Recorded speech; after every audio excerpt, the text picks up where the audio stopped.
Hi, and welcome. I'm Z. And I'm Keith. And we're going to tell you about the movie that we just watched. But first, a little bit of a heads up. Some of the movies we watch deal with heavy subject matters. In order to talk about these emotionally delicate things and the heavy subject matters that we sometimes cover, we add humor and crude language to add some levity and to process our own trauma. If that doesn't feel fun or safe for you, we completely understand. Please take care of yourself first and foremost. And we spoil the end of pretty much every movie that we watch. Now you know. On with the show.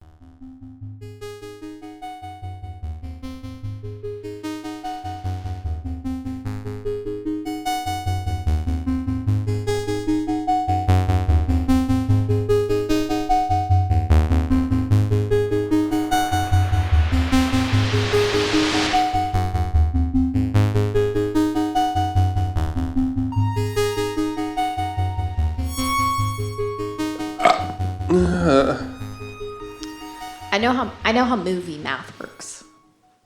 I don't. Well, that's fair. So, okay. What? How did I do that? I'll tell the story. Okay. When I was a kid and Kristen, who was my BFF as a kid, her mother moved into town and we were all going to the same church. And so because her mom had a bunch of kids and, you know, my parents had a bunch of kids, you know, they started hanging out a little bit. And so I don't know, it didn't last for long. I think it's just, you know, one of those things where, I mean, I'm not going to delve into the past of Kristen's mom, but good Lord. Let me tell you, it has Well, like, impacts on this. no, it's just like, I think, you know, like her mom was extremely religious, but like her dad was like a preacher kind of religious, you know, like The bio dad. Deborah's father. Oh, Deborah's father. I think, or was like a reverend or something, and he was You gotta watch out for some super. pastors. He was pastors' super kids. cool. I'm sure. And anyway, whatever. So I think, you know, my parents were trying to like befriend her, or like, you know, give her support. You know, like, oh, Yeah. we have a ton of kids too, and we would hang out a lot. Like, there would be a lot of like, we would all be at their house or they would all be at our house. Oh, really? Kind of thing. Yeah, but only. I thought it was just you and Kristen doing sleepovers. No. Oh, no. That's not how. No. My brother was friends with her brothers. Oh, okay. Her sister was friends with my. You know, it's a whole thing. So. I'm ready to go whenever you are. Are you serious? Yeah, I'm ready. Ugh. Anyway, so she I'm was set. like, "You have to, like, we have to watch this movie because Daniel Day-Lewis is like hot as fuck." Those Deborah? words exactly. Yeah, Deborah said those words exactly. No, she was like, I think she either wanted to watch it or she insisted that my parents watch it, and I can't remember if I saw it the same time as they did, or if it was one of those they rented it and it was just there, so I watched it. Uh-huh. But that's why I saw the movie, and I became obsessed. About how old do you think you were? I'm trying to think. I was 7 when it came out. Mm-hmm.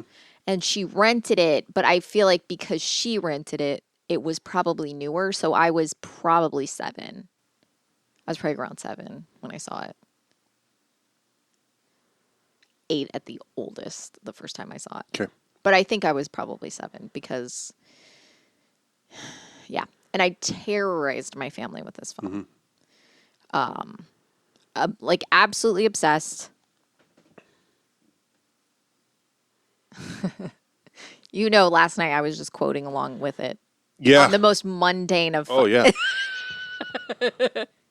For your homes, for king, for country. That's why you managed to join this fight. No idea what you just said. I was quoting Harris. Oh, okay. What's his name? Jared? Jared. That's what it is. I always have to say... First thing I ever saw him in. So Sure. I know this is silly, but like, it's one of those things. It's a similar thing to Star Trek for me, where Sure. I'm like, oh, that's Right. my friend from that movie. Like, Oh, you had a new realization last night about the one guy. Yeah, I did not realize that what's his fuck from Oz and also Devil in a Blue Dress was in this movie. The reason why it never registered for me is because that man is bald. That man probably went bald at 15. He has straight up no hair on the top of his head. So him wearing a fucking lace front wig in this fucking film completely threw me. But as soon as I like it just like clicked for me, like I barely even saw his face. Like I just saw like his body and Cole Meany is in there somewhere? yeah, I think it's one of those things. I think it's one of those things where he's just in the background. Yeah, he must be. Cuz my mom used to be like And Dylan Baker? Dylan Baker. I know, yeah. I think there's like stuff that got cut, Right. but my mom used to insist that Cole Meany was like in the background in one of the scenes. And I was like, okay, they probably got every fucking British actor that existed to like say some random dialogue. I mean, even Jared Harris, like he's in it for like 30 fucking seconds. Right. Like so many people are in this and they're in it for like half a Terry second. Kinney. That's who the guy, That's that guy. Terry Kinney, yeah. Yeah. And he's the guy that... He was in No, but in this movie, he's the one that's like, I agree a little bit with what Bumpo says. No. And No. that eventually deserts. No, Okay. that's not him. No, he's the guy that's at the table. That guy is the other guy at the table. Okay, they're both there at that he's scene. the one. Terry Kinney is the one that's like his wife is the lady from X-Files, Yeah. and they like sit across the table and they like look at each other and like that's pretty much it. He's just like hello. He's like Okay. Nathaniel. Or Okay. something. Like he has like maybe 2 lines in the whole movie. But that's the thing about this film that's like always confused me because like so many people are in it for like half a second. But like in my head, they were like, because I watched this movie as a kid and I didn't really understand how movies worked. Yeah. I thought that like the more background, like when you have like a background actor or like a like someone that isn't the main star, that they were more like just someone you found off the street kind of thing. Oh, yeah. I didn't really understand that those people still had to audition and get hired and stuff. I didn't really grasp that. So like in my mind, all the side characters, like they were all just like regular people. And then I would see them in things and I'd be like, oh my God, they got famous from The Last of the Mohicans. Like not understanding that that's not actually how it worked at all. Like Jared Harris for a long time. I thought this is one of the reasons why finding out that he was, what's his name's kid Yeah.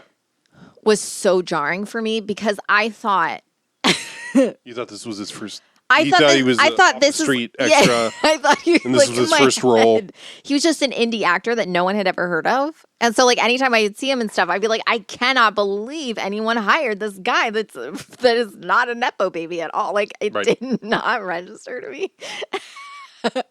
His fucking hair lip or whatever. I think it's just his face. But yeah. Also, I something clicked for me last night. Also, I'm like, where does my root Yeah. for blood come from? Like, I love blood. I think blood. The scene with Uncas and Magua I was like watching. Uncas and Magua. Yeah. Uncas and Magua when they're Okay. fighting at the end. Isn't that... Gook? Uncas and Magua fight. Magua kills Uncas. Oh, okay. And then Chingachgook Okay. gets Right. gives Magua his Right. comeuppance. Gotcha. But when they're fighting, like Uncas is like covered in blood, and Oh, I yeah. always thought, like, as a kid, running down his arm and oh stuff. my god! And then when Magua like slits his throat and the blood splatter that happens, I was always like, and then when Magua like puts his hand like that and it's just covered in blood and he's like telling her to come to him, I'm like, oh my god! Like I'm watching it, I'm like, this scene is presented with so much passion. Right. Like they do, like it's, it's a whole thing. I'm like, oh, so little me was associating like passion with there being blood all over Sure. the place. And I'm like, this has to be what started that. Well, and that's why children shouldn't watch movies. Blood should be banned. Yeah. Fucking, but yeah, that scene, I was like, I don't think I ever realized like how absolutely hot, like once all the white people are like done, Yeah. and it's just Right. like I'm Right. like, oh Yeah. fuck, like I could watch that. I could watch that end sequence over and over and over again. That was always my favorite part of the movie, but like I never really got so. I mean, badass. Just the fucking sound when like they're like their fucking axes hit and it makes that like clunk sound and he's like, oh, I'm like, I think that I don't know who originated that design, but the native war battle hammer axe thing, Yeah. is so cool. the one Chingachgook has. He's got one. Yeah. A bunch of them have them. Fuck when oh my god, especially like it's so funny because like as a kid I was like Magua's horrible, Magua's ugly, I fucking hate Magua. No, Magua's hot as fuck. I watched the whole Yep. movie and I was like, fuck me up, West Studi. Like when he's just oh my god, when he's like walking in the forest and like it's just like all those other like natives behind him just walking and it's complete waiting to do that silence and they're ambush. just walking and I was like, oh my god, I know. I'm like, how I love the like, shot right before Chingakuk finishes him. Oh, yeah. Where he's standing. Oh my god, the whole last scene, like even that. Like, I love that shot just because he's has to lean forward so much because of the because angle look, of the. I know, It looks so it's good. But like even like Russell Means when he's like beating the shit out of my, I'm like, Yeah. even that I'm like, this shit is hot. Yeah. And he's just like, it's what I love though is that Magua's like very clearly like presented as like being like a very like tough. He's like fearless. He knows his way around shit. And then Chingachgook comes up and he's just like, boo, boo, boo. And Magua's like, so I'm just gonna peace out, I guess. He's just like, gotcha. That's it, huh? What's the fucking elbow? Oh yeah. Oh, like that scene's great because West Studi is like, oh, it's the fucking elbow. Like it's so like a lot of this movie, I'm like, I don't give a shit about it, but that like that whole end, I'm like, please, I'm like, put that on a fucking loop. And I know it's like, you could be like, oh, you want to see natives getting killed? No, nobody actually died in this movie. I'm talking about the act. I'm talking about like the whole like, that shit was hot. Magua's fucking hot when he fucking cuts Monroe's heart out. Fuck! Oh my god! Every time one of the fucking like the scene where they're just walking and someone just like starts yelling and comes up and fucking. Oh, I was like, yeah, yes, this shit is so hot. I fucking love. I'm like, yeah, kill some more white people. Yeah, fuck them colonials. Okay, so everybody simmer down. I've got a PowerPoint presentation that I would like to.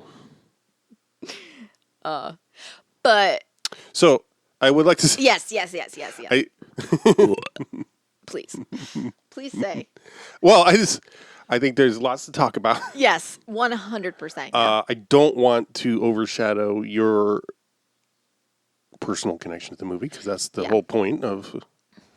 Yeah. I don't know how much we want to get into the plot because it's pretty elaborate and It's elaborate, convoluted, and Right. factually inaccurate, I guess one would say. well, yeah. I mean, it's historical fiction, right? Right, yeah. But yeah, I would like to talk some about Yeah. the real historical context Yeah. and the context in which the book was written, and For sure, then yeah. and then, of course, the politics of Michael Mann deciding to Oh make my a God, movie yeah. out of the novel. Yeah. That's all. I will say, I wanted to state my. Yeah. Well, I just wanted to, like, That's that. my 5-year plan for this podcast. No, like, that this ending, episode. I realized that, like, that was always my favorite part of the whole movie. Oh yeah, okay. I always thought the movie Sure. was pretty That makes sense. boring Yeah. up until then. But, like, I I was did say willing. at least several times that I was surprised that this was a movie that caught. Apparently, young you. I really liked really boring. See, the thing, this is another, like with Pelican Brief, Right. watching it as an adult, I was like, oh, that's what the movie's about. No fucking, I had yeah, sure. no fucking idea. No, even I knew said that it was about a Pelican Brief. I knew that it, because it had to do with environmentalism, and like the brief was about like the environment, how it affected pelicans Right. specifically, and that's what it was about. But everybody, like That's- Stanley Tucci's in that movie. He's like someone, and then fucking John Hurd. No, not John Hurd. What's the guy from Chud? Is it Chud? Yeah. And Home Alone? Yeah. I don't know. He's an asshole, but Yeah. I think that that might guy? be heard. he like Or is it Head? no, it's not Head. Head. Dune. Because Anthony Heald is the guy Yeah. I was confused with. Him. Anthony Stewart Head, who is Giles. Oh, yeah, right. No, but Anthony Heald is. Yeah, Chilton. Yes, I never remember the fucking character's name. Even though I've started to associate, because there used to be Chilton manuals where they probably still exist. I just don't know, because the point was you could buy, it was like they would publish them for a model of automobile. And it would just, that's how people repaired their cars. Okay. That's how you knew. Chilton is also the school that Rory Gilmore goes to in Gilmore Girls. Anyway, the trivia said so many times that this battle, Monroe did not die in this battle. It was just like, by the way, that never happened. But then it was like, but he died 2 weeks later. I'm like, okay, cool. It was more like 2 months, but yeah. I'm like, oh, cool. But guess what? And he also didn't have any kids. I think that's true. Yeah. Or he didn't. If he had kids, they weren't at this battle. As far also, as what I read said, it's spelled differently, and his first name is different in the novel from the real guy. But it's weird because apparently Fenimore Cooper did that with him and the other guy at the other fort, who's making the terms with the militia or whatever. Yeah. So he did the same thing, same last name, different first name. Yeah. Wild. Why? How long should we wait before we talk about Natty Bumpo? Well, the seal is broken. I remember the first time watching this. Fucking Natty Bumpo. Fuck off. The With first me? time, yeah. Okay. Well, that's the only other time I've Yeah, watched it. no, that's what I wanted to. I Yes. couldn't. This is only my second viewing. Okay. I was able to follow along way better. Yeah. I said by the time we got to Yeah. your favorite sequence on the Yeah. edge of the mountain, that like the first watch through, I maybe followed a tenth of what's going on. Yeah. There's probably several reasons for that, but That's how I felt the last time when we watched it. I was like, oh, gotcha. Okay. I find it so hard. Mostly, I knew after the battle, like when they go to like the Huron Sashim or whatever, when they go to him. Like I followed all of that, like I understood, but I didn't know. Like, I followed stuff, but I didn't understand like the significance of it. Like I knew that they like. I didn't understand what they were talking about, like couriers and Yeah, right. who Webb sent. I was like, I'm like, who are Oh these yeah, Webb. people? That's the other guy. Like, I knew who Webb was, but I didn't understand the talk of like couriers Yeah, or like right. when that was Why it supposed to have mattered. Yeah, happened. You know, I it's was such like, a big. It's such an yeah, important point. right. And I was just like, I don't, Also, it implies that Magua, like, this was like the first time it registered. I'm like, oh, Magua was one of the couriers that because he says I sent 3 couriers to Webb, and Right. Magua says the 2 other couriers were killed. So I was like, oh, so you were the 3rd fucking courier, okay? Yeah, it's also And when they finally get to Monroe. that's what he's like. I sent 3 couriers to Webb, and they're like, one called Magua arrived. Yeah. But he had Right. no such message. Right. My letter. There was no. What? There was no letter. I sent 3 couriers to Webb. One called Magua arrived. He delivered no such message. Does Webb not even know we have a siege? Sir, Webb has no idea, and he certainly does not know to send reinforcements. I assumed that he like intercepted all of them and then just went and was like, Right. "Oh, I'm the courier," But like that's not what happened. Hello, fellow couriers. The messenger bag. He just has courier. Yeah. I am one of you. Authentic Huron tattooing. I sent 3 couriers to Webb. Wait, I could listen to that man. I wonder if that guy. I know I've seen him in other shit too, but I wonder if he's the I've seen person him that. as a Romulan, and I'm Okay, telling you, you're right. He looks no different. It's like I don't even think they put because they do that with TNG. Like the Romulans don't have that much makeup on sometimes, and then they do, and then Yeah. like they change the Romulan. Their skin makeup so tone much. changes. Sometimes they have like really intense Yes. forehead ridges. For Correct. No reason. When they want to emphasize their similarity to Vulcans, they don't Right. have If they anything. want to look extra If they're- sinister, then they. Right. Yeah. So I think he's one of the times when they're like not when they're Right. like they're so similar to Vulcans except for everything about them. But he's like the only Scottish fucking But I wonder if he's who kept crawling up the back of my mind when we watched Venom, and the chief inspector or whatever he is, McNichol or Nickel, whatever that actor's name is. okay. Yeah.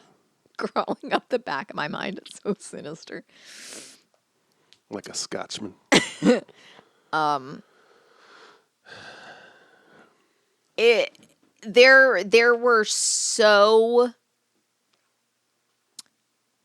There was like a lot of like shit this time that I was like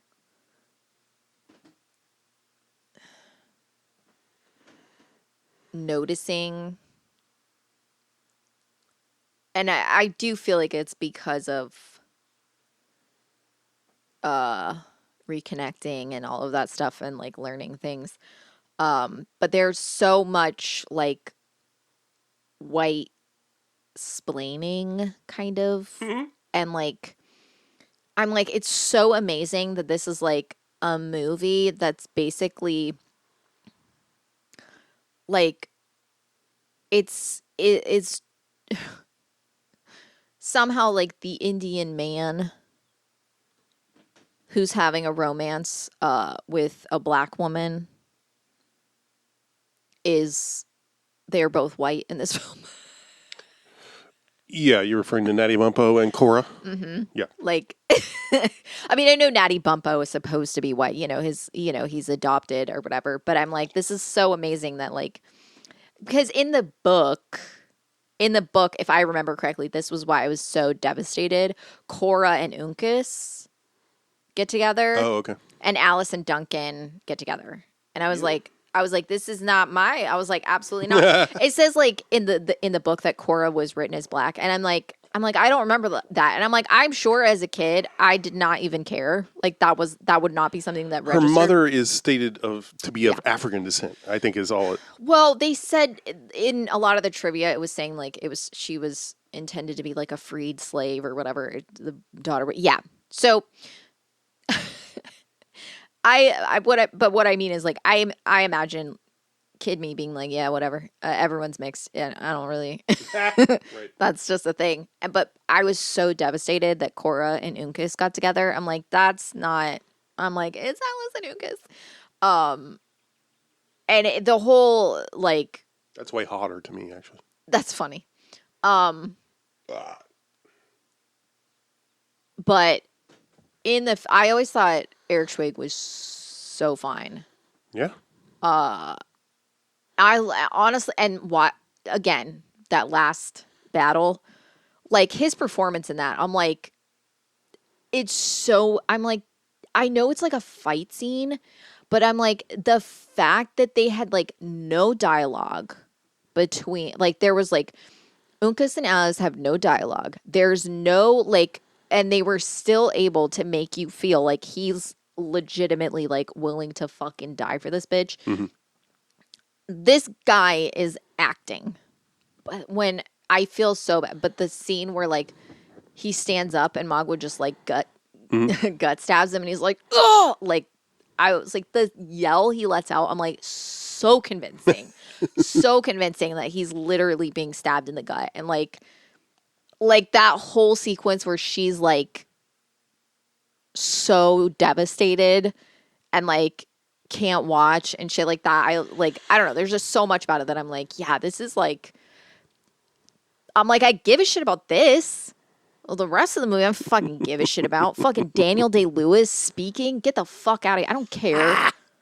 Oh, he lived in the forest. Yeah, he probably smelled like ass. He probably also didn't wash. Yeah. He was probably the nastiest motherfucker you've ever seen in your life. He probably had ringworm the whole fucking film. Like, what? I do not Was this give a Brad shit. Pitt on the set of Interview with the Vampire? He's just Brad Pitt, really. I fucking hate Daniel Day-Lewis so much. Yeah, easy. I mean, No do brainer. something harder. Yeah. Next. Like, it's one of those things where I was like, I really am interested because there's lots of, well, not lots of, but there's several scenes where Nathaniel is talking to like his father and brother, like Uncas and Chingachgook, and they're speaking like Mohawk. I don't know if they're actually speaking Mohawk. But I'm like, yeah, I wonder if this is something where Daniel Day-Lewis was like, I know how to speak Mohawk and shit like that. And it's just like, no one gives Nonsense a words. shit. Yeah. Well, yeah, I was curious because, as you pointed out in the trivia, it says that the main... There are several scenes that are just sort of like, I don't know if it's every scene with the natives. Right. But it's several scenes where they're like just speaking, like I think it's like they're not having a conversation with Right. someone else. They're just like saying something. They Right. just spoke their native language Right. instead of like whatever, which makes sense I to think- me. Yeah, in particular, it's this scene with the Sachem that Yeah. Studi is speaking Cherokee when he's not Yeah. speaking French. Yeah. Which I was like, Which would have been unintelligible to yes, everyone. a Huron of the... Yeah, well, everyone there, yeah, right. But... Which I love that scene because there's so many. oh, it's so good. It brings everything together. Yes, but also like the Sashim, amazing. Yeah. Love that dude. Like his whole R.I.P. thing. Yeah, I'm like love. I'm like he has literally just been thrown this entire fucking war, and he's like, I don't know. How about you kill her, you marry her, and Fuck, marry, kill. yeah. It's literally... It is. And it's just like, he's like, can I go back to fucking resting Being now? an old- I'm old. old guy? Like, Yeah. why are you? And he's like, how about this? And he's like, fine, whatever. I don't give a shit. I want to say this. Please. Part of why the first time it was so hard to track is... How convoluted it is. Yes. There's so many names. There are just so many names. Yeah. And there are so many different names for different people. Like, Nathaniel And they- is called a million different things. Also, they'll just mention people that Right. No, Exactly. cousin But there are- Regini, who the fuck, cousin Regini? Does that happen? That yeah, she says Is that Cora or somebody? Yeah, when Duncan is like, when off screen Duncan asks her to marry him, and she's like, you know, some say that's the way of it, and he's like, some, and she's like, cousin Regini and my father, Oh, and okay. I'm like, who the fuck is that? Yeah. Some say that's the way of it. Some. Cousin Eugenie and my father. Well then, Cora. But this is, and as a kid, this was always hard watching these political thrillers kind of shit, like, For you. yeah, for me. I'm saying for me. No, I'm just mean, apparently that was my bread and butter. Yeah, I was right. like, oh, political thriller. Well, I just remember, like, what a big deal Hunt for Red October was, I saw that a few times as a kid. I'd be interested to rewatch Same. that and see how boring it fucking is. Exact same. And we'd have to do the sequel, too. There's the Hunt for Red October 2, Blue October. Why would it be blue? You're so stupid sometimes. Not as stupid as you, clearly, because you don't know the name of the sequel. So, and, oh, fuck. It's going to be Red November. Orange. No. Do you know anything about the visible light spectrum? You know what? Only that black is not Light? My favorite thing is when people get... My favorite thing, this is just... Finally, we've arrived. When people confuse color and light, and they'll be like, black isn't a color. I'm like, no, it's a... Black is it every is. color. It's literally the epitome of color. Light, it's not. But Right. yes, color, yes. I mean, it tracks for white people to confuse color and lightness. That's fair. Invert. That was one of my favorite things to learn, is that, like, the spectrum of light, like, white is all the colors. Right. And black is no color, but it's the opposite for, like... Yeah, that's one I still haven't necessarily totally internalized. Yeah. I think that's what scares me about... That's about when something's dark. I think it's like when it's dark, it means there's an absence of something, and that's scary to me.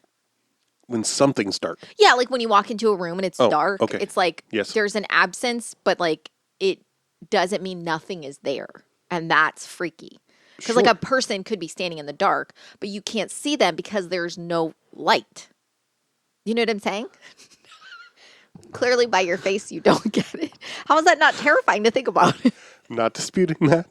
I just think it's very funny. We jumped from the difference between the visible light spectrum and color theory to why it's scary to be in the dark. I thought this whole month was about me, okay? We're talking about me. Anyway, whatever nonsensical thing you were saying about political thrillers. All I was trying to Thrillers. fucking say was the first time I watched this movie, it was like nearly impossible for me to track because of all the names and that everybody's names change. Oh, yeah. Or not change. They're just like multiple names for the same people. Yeah. Like, I didn't even remember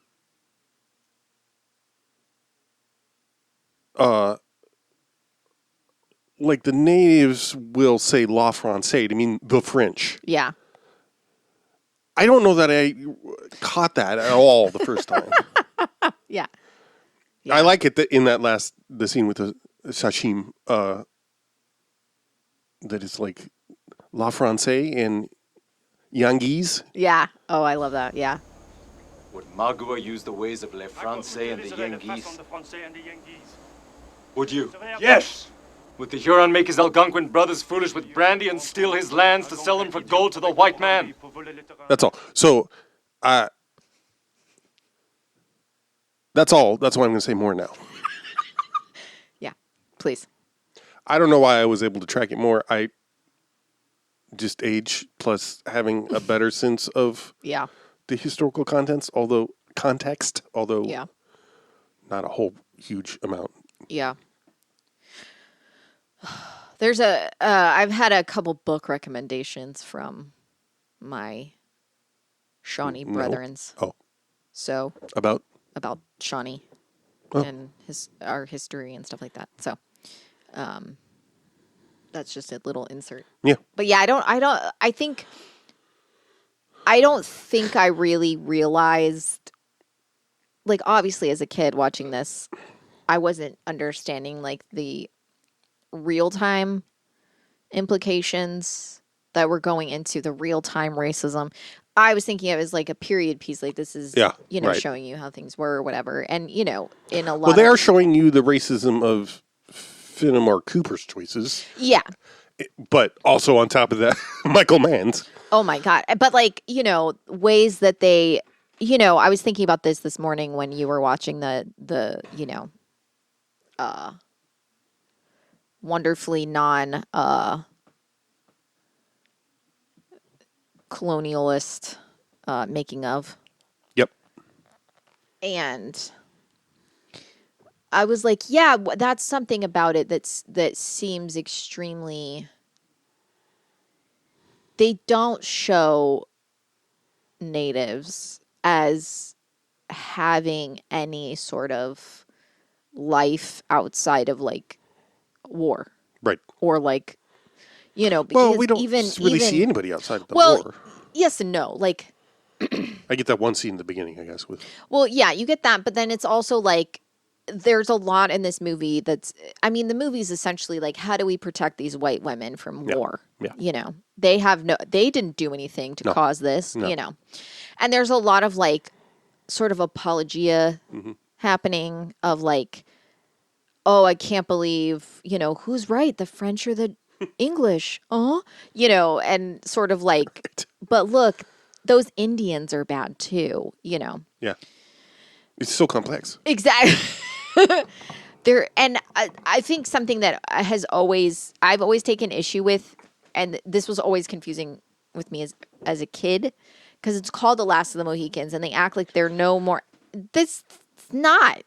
They're still here. Like they did not stop existing. You know. No, and that's a big part of that's largely because of Fenimore, right? I mean, obviously since he named yeah. it, but I mean Cooper, excuse me, Jimmy Finney. This was published in the 1820s or something, Yeah. and it was very much part of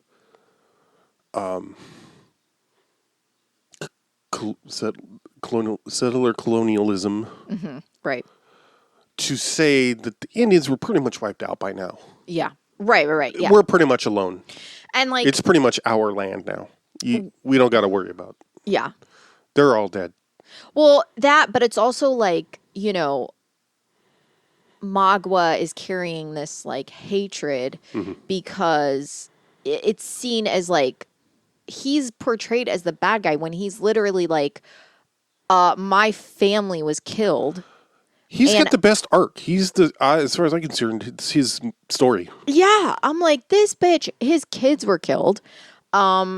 He was enslaved. like there's so many things, you know, he was taken from his people, his, you know, I mean, I'm like, okay, your wife remarried. I don't really think y'all gave that much of a shit about that back then, but whatever. I know. Whatever. That's I'm like, y'all, she probably. that's a white person trying to make him Exactly. sympathetic. Right. But I'm like, he's literally, the whole point is that he's like, you took my family, so I'll take your family. But Right. I'm like, that sort of retribution is white. Absolutely. And that Right. sort of, there would not be that type of, I mean, I'm not saying that there was no, you know, that natives didn't have any kind of vengeance or anything like that. I'm sure by this time they had been put through enough that they were like, yes, peace doesn't get you anywhere. Right. Or like trying Right. to talk with these people doesn't really do much. But like even like how they portray like the first attack Yeah. where like Cora and Alice are being like transported, and it's just these people that are like fucking banging drums, dressed in the nines, wearing fucking wigs, traveling as loud and fucking bitchy as they can through the fucking woods, and you're like, what the fuck? Get the fuck out of here. And then, you know, they're being portrayed as like savages by attacking these people unprovoked. These civilized people. These Right. unprovoked. Yeah, correct. They were doing nothing, and they didn't deserve to Yeah. be. And it's so, and like, but then there's the savage Indian that comes along and saves them. You mean the noble savage? Noble savage. What did I say? The savage, Savage Indian. Redundant. I just used a slur for no reason. Two slurs. I just said, why don't we put two of those slurs together? And I can use those slurs. Y'all can't. I can say those things. Y'all can't. But like the noble savage, but it's they're still savages. Because the Right. first thing that you see, and I'm not saying that like they're implying that this is wrong, but the first thing that you see is that they're hunting.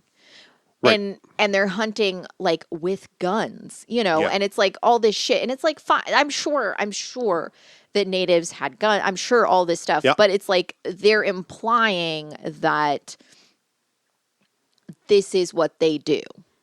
And this is all they do. They just Right. like run and hunt. Yeah. And it's like, bitches, they had governments. They were like, they Oh, had, yeah. and that sort of thing is just like not shown. But it is funny because anytime, like the last scene where they're at the, where they go to like the Huron Yeah. encampment or what, town. I don't fucking know what you would call it. Village. I don't know. Place. I don't know what these people HQ. call it. I'm like, yeah, that reminds me a lot of being a kid, and there was a lot of like, I don't know why, but the area that we had, there was a lot of like educational sort of like, they would have like huts and things, and they would take, like, my mom worked for a little, I don't know why, but they would like, you could go on tours and they would like explain like, here's the kind of houses that these people lived in and blah blah blah blah blah, like indigenous natives. people? Yeah. Okay. Yeah. And so it reminded me a lot of that. I'm like, I wonder if this was just something that was in a park, because it was located in one of the like national parks in Florida. I see. And I so get you. like they Yes, had yes. these like, natural history. Yeah, they had like, this is what like this is how the native people lived, I gotta pee. Yeah, to that end, to that point, in the making of, you saw some of it, but even in the part you saw where it's like, oh, we talked to the Smithsonian to I know get that like shit traditional pissed me garb. off. What's the quote? I'll put it in about like, we got people from the bottom left of the painting. Very famous painting called The Death of Wolf. In which he's lying there, and off to his left is a Mohawk. Now that Mohawk has staggering fabric design and tattoo patterns on him, and we used that extensively. So we would use people who appeared in the left bottom corner of paintings. Like they drew their inspiration for characters from people in the bottom left corner of paintings. So Yeah. oh my god, the way that whole shit, In I was like, the first part, it's a 3-part thing for no reason at all, except it's 3-act I structure. think you know why. Michael Mann was like, I need to talk more about this. I don't know why it's broken up at all. It's not even that long. But even in the first part where they're talking about all the stupid training that Daniel Day-Lewis did, that is nonsensical. Unnecessary. Completely unnecessary. I But trained with the army forces so that I could be able to shoot a gun from fucking 200 years ago. That's exactly what they it sounds like. trained with a special forces guy who his specialty was training pilots survival skills if they crashed in a wilderness area. Not at all. And in the way they framed it, I don't remember who said it. It was somebody who worked on the film. Was like, and he's using the same techniques that the natives used. And I'm like, that's interesting. Why didn't you go to a native person? You could have cut out lots of people. They're like, well, we didn't want to have to pay someone who And then- who lives that way. This is, I always go back to this because this was where it became apparent to me, like watching My Best Fiend and Werner Herzog doing all this crazy shit. Oh yeah. I'm like, wow, that's really what sort of this period of filmmaking was for Hollywood. I mean, Werner Herzog isn't, Well, yeah. peripheral, whatever. But like movie making from I guess at least. I mean, it's very similar to the golden era of like building ginormous sets on the studio, MGM. You know, like all the elaborate, like when they did Shangri-La and they built ancient Egypt and shit. But it's like this thing of like, you saw this part where they rebuilt this fort Yeah. from scratch using the wood of the area, which was Oh North my God, Carolina. Yeah. And they're acting like, oh, it's all from Mother Nature, so it's period accurate. And I'm like, yeah, but you just tore down Right, a bunch of forest to build a set that probably got destroyed. Right. Well, it specifically reminded me what we were talking about. I think it was yesterday when we were going on the walk, and I was talking. So last weekend, I had an invitation to. I mean, it was an open invitation. It wasn't like only select few were allowed, but like specifically, I was invited through my tribe to attend this course, not course, but this like talk online about rematriation. It's meant to, rematriation is a term meant to invoke like repatriation, like a return to the, to your home. But because natives, specifically indigenous to the Americas, were all, or Turtle Island, were often matriarchal. Right. So it's a call to sort of like it's sort of like a blending of like returning to more matriarchal ways of living. And they had different speakers like talking about like, like land, like specifically like land back, things talking about like gardening, talking about like sort of native women, like being a native woman kind of thing. And which I believe they included a lot of like in that talk, a lot of queer voices were included and spoken about. So it wasn't really, I was a little bit worried that it was going to be like, there are two sexes, which I'm like, I don't think we ever believed that, but, Right. and that's not what they were saying. So I was like, oh, okay, cool. But anyway, specifically when they were speaking of land back, they were talking about the relationship that you have as a native with the land around you, and how people, the way that it's perceived is it's talked about like in regards to ownership or possessing it, and they're like it talking about it, considering it in that way is not good. Like you have to reimagine how you think of it. Like you can't think of it the same way. And they were talking about they were talking about thinking of the land as your relative, and if you like a living, breathing thing, right? And so they were saying how like when they wanted to, I came in the middle of the talk, so I did miss some of it, unfortunately, but they were saying that because they wanted to like build on a certain piece of land, or they wanted to put something there, they would go to the trees and they would ask permission before they would cut them down. And if they were not given permission by that tree, then they would not cut it down. And I don't know what goes into that specifically. I don't know if it's multiple people, but Right. they speak to and they go by how it feels. Like, does it feel right for me? So specifically when that part came on, and it was just showing these like bulldozers just taking out trees Right.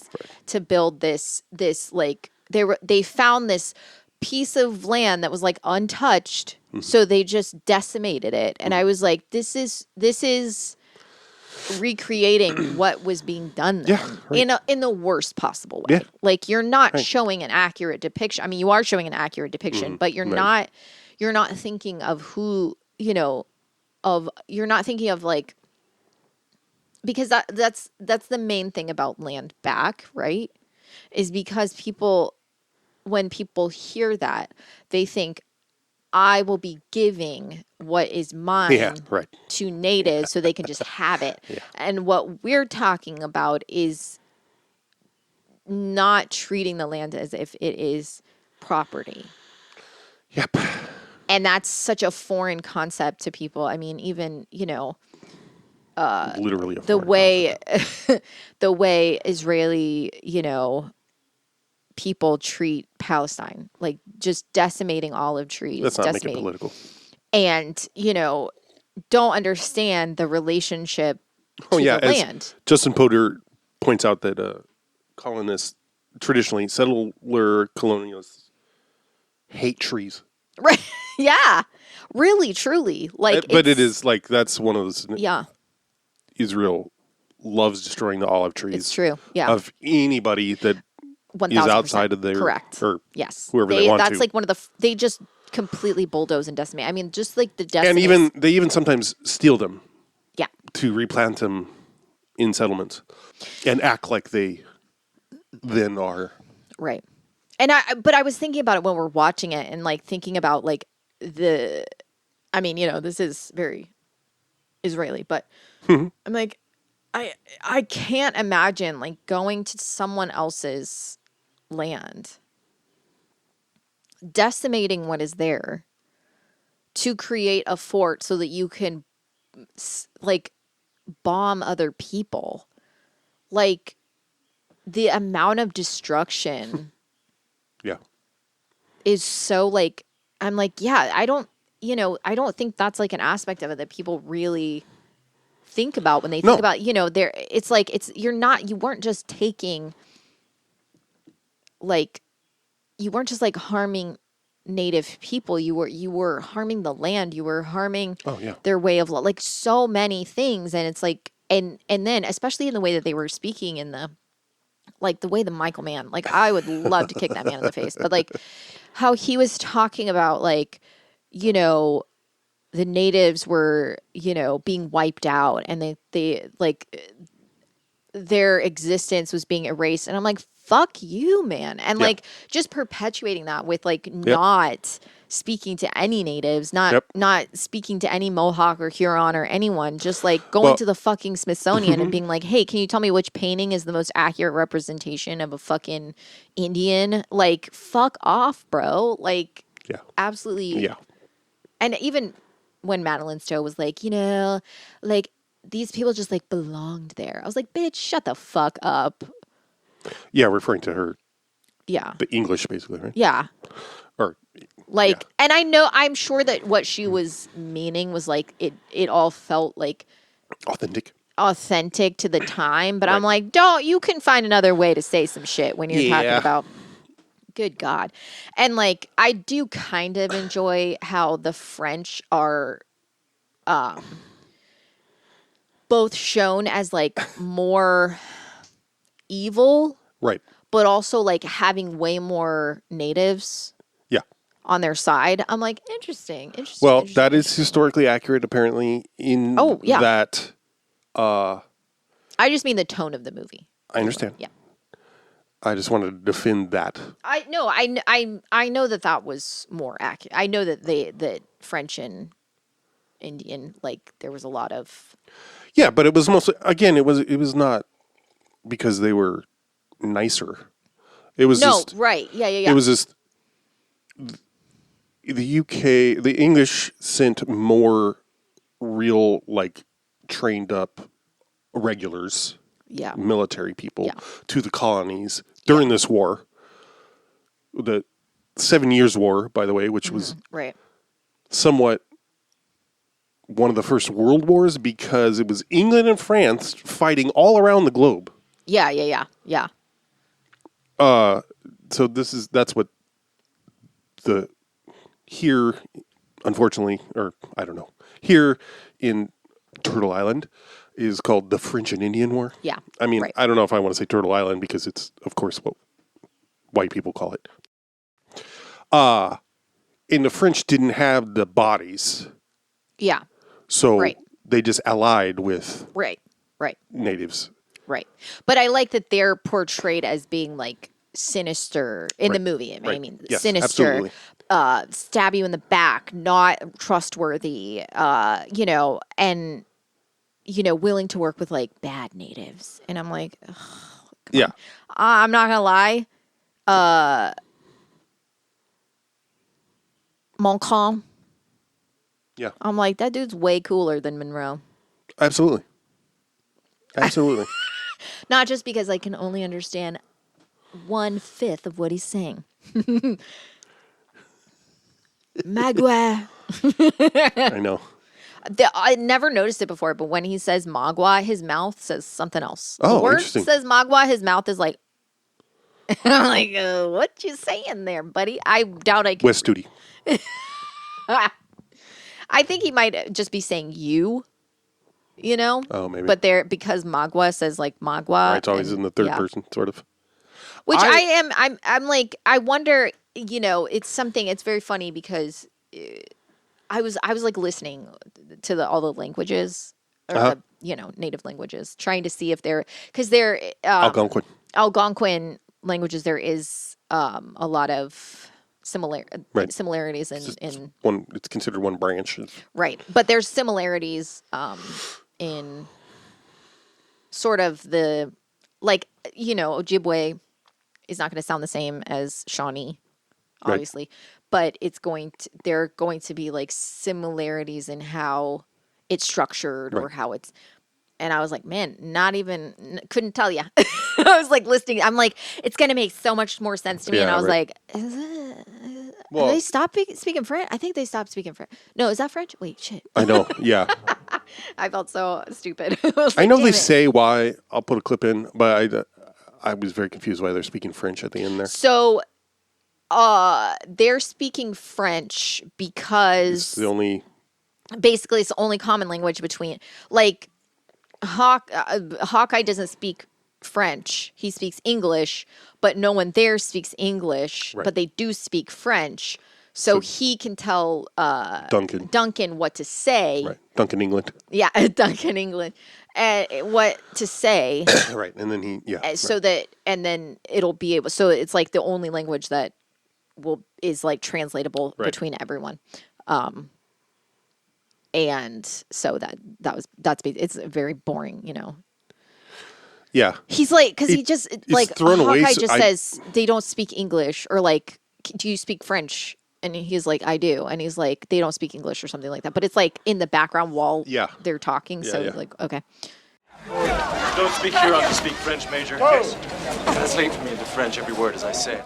It's always hard for me. They do it in that scene where it's being interpreted live. Yeah. And the subtitles. Yes. That's always fucks with me. Again, it's not that I can't hear, because that's false. I can. I just can't distinguish between everything I'm hearing.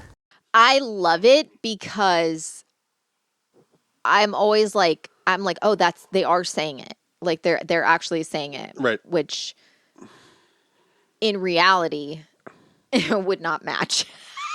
Right. In reality, someone would, you'd be reading this, you'd be like, that's not what he said. Right. Yeah. But I do. That's why it's interpretation, Yeah. not translation. Why when Duncan says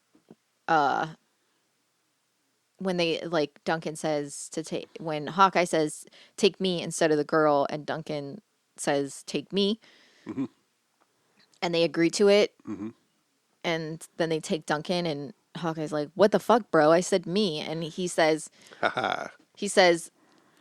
my compliments, sir, take her and get out. No idea as a kid. I thought he said, Okay. because he's British. I thought it was like British slang or Okay, something. yeah. I thought he said, now I was a kid, mind you. I was a Yes. kid. No judgment. I thought he said, my God, bloomin' sir, take her and get out. And it wasn't, I think, until like, I watched it like with my sister or something. I don't know. Someone was like, said that. And I was like, oh, I don't. yeah. That makes as much sense to me. My God, bloomin' sir. Also, that's such a shitty thing to say. I mean, I guess if he's about to, My compliments? yeah. I mean, He's basically saying you're welcome, right? Yeah. Thank me. Just say thank you and get out of here. Like, bro. Yeah. Also, when he shoots him in the head, I'm like, is that accurate or would it be like a whole fucking, because those guns were like, they would like decimate the shit out of you. Okay. Do it. I won't go hard on this, but Go hard. that is the first thing that is hard is The guns. their black powder Yeah. muskets, right? Oh, yeah. That You got single shot. Did you read the goofs in the movie? No. I Okay, didn't okay. read the Go ahead. goofs. Go ahead. Very rarely do you see anyone reload or load, period. Yeah. Correct. You do see Hawkeye go one time. Yes. And his teeth. Yes, make I'm that. going to get to that. Eventually, you see, I think it's in the same, it's at the end sequence there.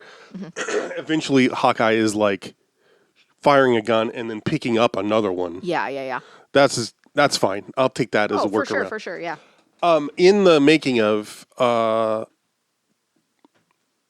even Daniel Day-Lewis says, like, oh, loading one of these on the run, he's like, that stood out for me because that's basically impossible.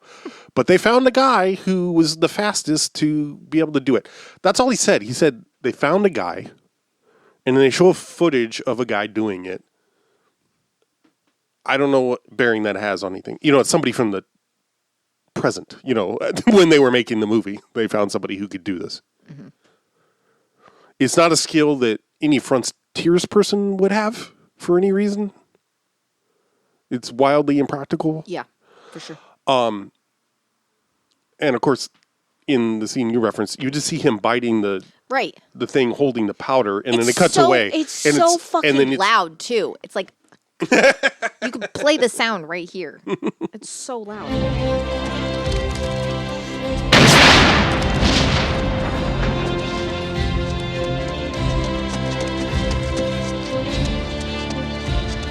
My dog is barking. This is listed as factual errors. Me too. Everybody shoots and shoots and shoots, but nobody ever reloads. Those things actually fired one shot before needing to be reloaded. Factual error.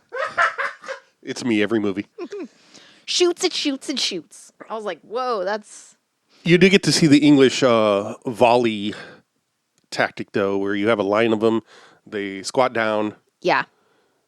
There's a row of them, right? And they fire, and then they shift, right? Yeah. The guys behind them now get in position while they're presumably reloading, but you don't see it.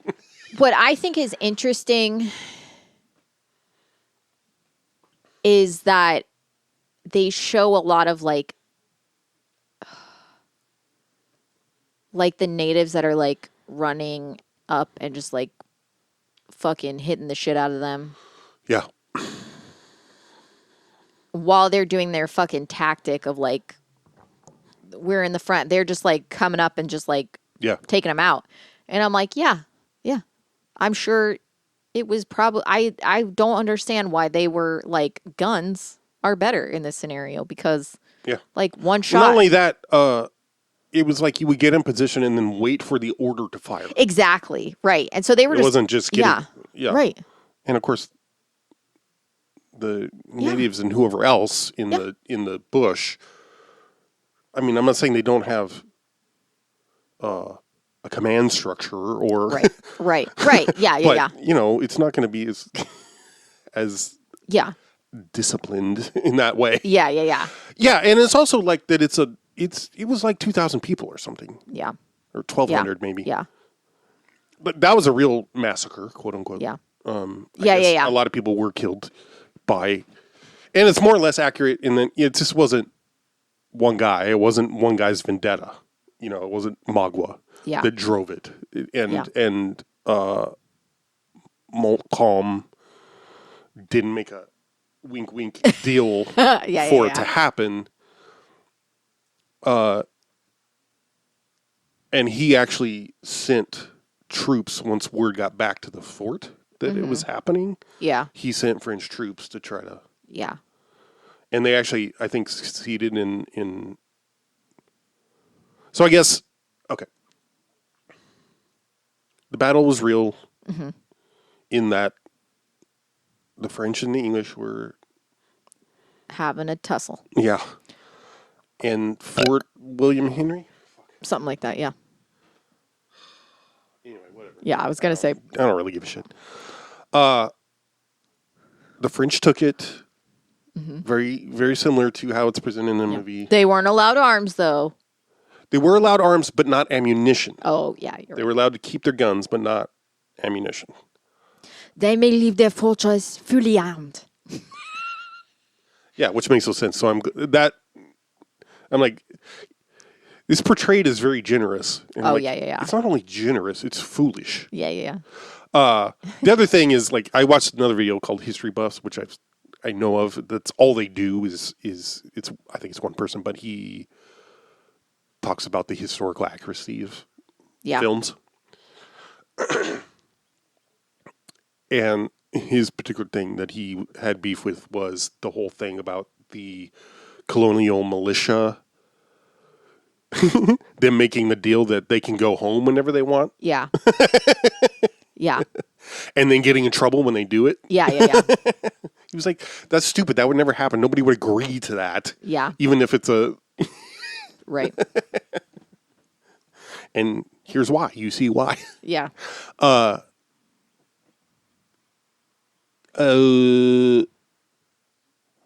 Yeah, so the English and everybody are leaving the fort. Montcalm is like, yeah, I got all these, allies, indigenous allies.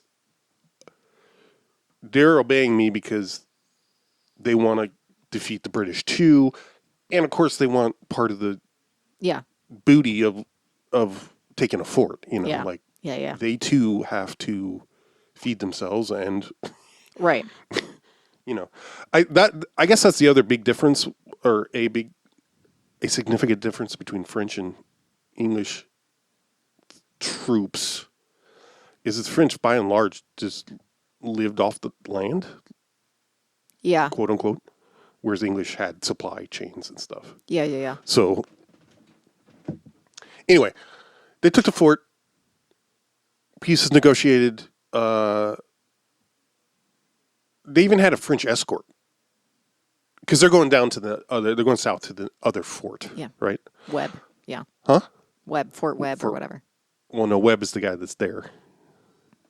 Yeah.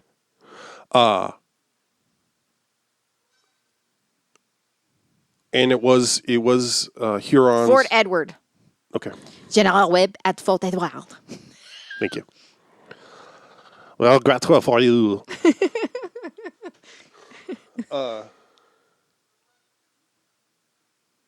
Yeah, so it was... Part of it was that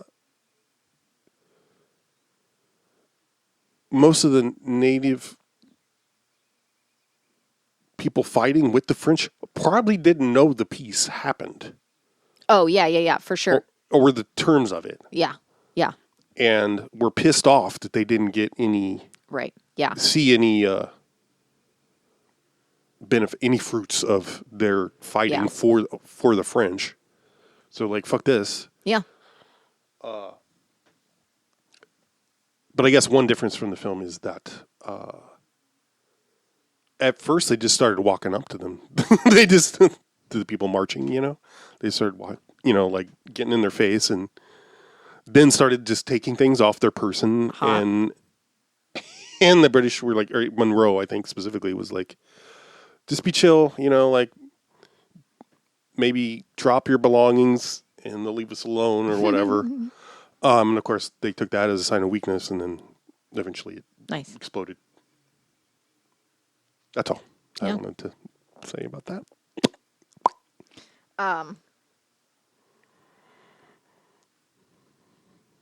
I would only recommend this film if you wanted to be this kind of nerd that I am, which I don't expect anybody else is, to learn about what's wrong with it. I would recommend like the last 15 minutes of this movie for sure. If you like watching. They run up that mountain forever, and the whole thing is this one piece of rock. Yeah. They run up the mountain forever. Somehow manage to get Daniel Day-Lewis. I do love that it's Daniel Day-Lewis specifically that trips and lands on the fakest rock I've ever seen in a film ever. Because it wobbles. Yeah, because it's literally, you can tell it's like, it's not even like plaster. It's just like paper. It's probably inflated. Yeah. I'm like, oh my God. And and I love it because he's so method, you know? Yes. Like, oh. Right. You noticed stupid. some difference. There was weird differences. They cut a few lines that Cora says. I thought I had this movie downloaded, so I was gonna look at the version I had, and I guess I don't. Oh. So I was like, okay. If I have it, I don't know where I fucking. I guess there's like 3 different cuts. Yeah. Because for the initial DVD release, they let Michael Mann recut it. Yeah. Because his he first recut version it was- to like he initially cut it and like took out a line that when it had like a Blu-ray release, he put the line back in. Bro, like 1 line. Yeah. Stupid idiot. Well, apparently his first cut was 3 hours long. Yeah. And of course they made him cut it down to 2 hours. But then when he redid it for the DVD, it was like not that much longer. Right. I'm like, why? Yeah. What the fuck? But like there's a scene. I mean, it doesn't. There's a scene where when they send the courier from the besieged fort, and Hawkeye is to cover him. Yeah. With his long rifle. Duncan takes a small group of troops to create a diversion also. Yeah, that definitely was not in the version. And that's not in the... No. Yeah. It's one of these things, too, where they spent all this time and energy and effort and money to recreate the cannons and the mortars and... Congratulations, you did it. It is. Like, it's one of those things, like, watching the History Buffs video, I'm like, right, part of this is like, it's like fan service for history buffs, like... It reminded me so, I think this is, so, in the town that I grew up in, there is a yearly reenactment of, like, The land ship? Yeah, basically. It's, I don't know why people participate in this, but it's like a war between like natives and colonials or whatever, and they reenact it every fucking year. The Dade Battle reenactment every year. What's it called? Dade Battle. Dade. Because there's Dade Battlefield. It's happens on at Dade Battlefield Park. Okay. And they all look like this shit. Like, that's exactly how they look. Like, it's all just like a bunch of fucking, leather pieces tied around people in fucking, what's it called? What was that war that happened back then? Well, the specific one? No, the one that had gray and blue. The Civil War? Yeah, Civil War era. That was like 100 years later, but... What? From what? From when this movie's set. I didn't say from when the movie was set. Okay. I'm saying this is Dade Battlefield. Okay. The reenactment. So like it all, but everything looks the same. I mean, the uniforms from the whites don't, but like the way the Indians are portrayed, it's exactly the same. But Because there's they surely didn't change in hundreds of years of colonists being here. But like it's so funny because you go to Dade Park and they like you go in and they give you like it has the thing like they show you like all this information about it, but like you put speakers on and it's like this was like things light up and it's like the battle of Dade Battlefield, and so like I don't know, it was reminiscent of being a kid and being forced to participate in Native culture in the most white-centered way possible. Yeah, learning about your own... Yeah. Learning about how all your people died at the hands of white people. From white people. Thanks. The more you know. Boom, boom, boom, boom.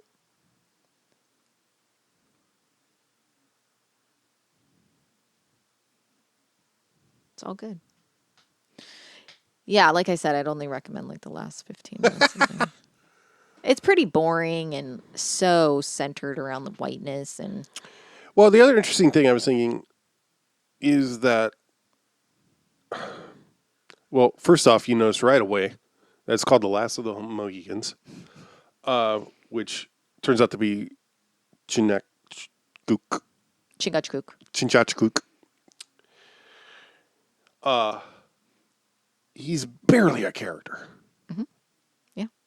Unka's maybe even less of a character. Yep. There's that. Mm-hmm. As far as the movie goes, I'll say again that it's Magwa's story. I keep wanting to say Mogwai, so I'm surprised I haven't actually. Yeah. He's got the best arc, the most justified. Sure. Yeah. Gray hair. Before you die, know that I will put under the knife your children, so I will wipe your seed from the earth forever. Oh, and that the military perspective is very much the English one. Yeah. Like you get, like the scenes of the French of Montcalm that you get, which are like 2. Yeah. Are, just as meant to be shown as realistic, Yeah. I didn't get this, but apparently one of the significances of the scene with the choir in black singing to him is that they're supposed to be native. Mm-hmm. I didn't catch that. Yeah. Singing like a French hymn or something. Okay. And then he says, and I'll go sing the war chant with you. Right. Apparently the real Montcalm was no real fan of natives, go figure. Crazy. They was just a convenient. Oh, yeah, for sure. He was like, he basically in his own writing, he was like, it takes the patience of an angel to deal with them, and they'll have me singing the war chant with them. I'm like, oh, what are you going to do? Natty Bumpo. Bust your balls and pay your dues. Read the paper, watch the news. Whole damn country's going down the tubes. You ain't hearing no corporate blues. Everybody hears the same old tune. Work your ass off, you die soon. Nobody's listening, nobody cares. Corporate stock goes up in shares. Hello, fellow couriers.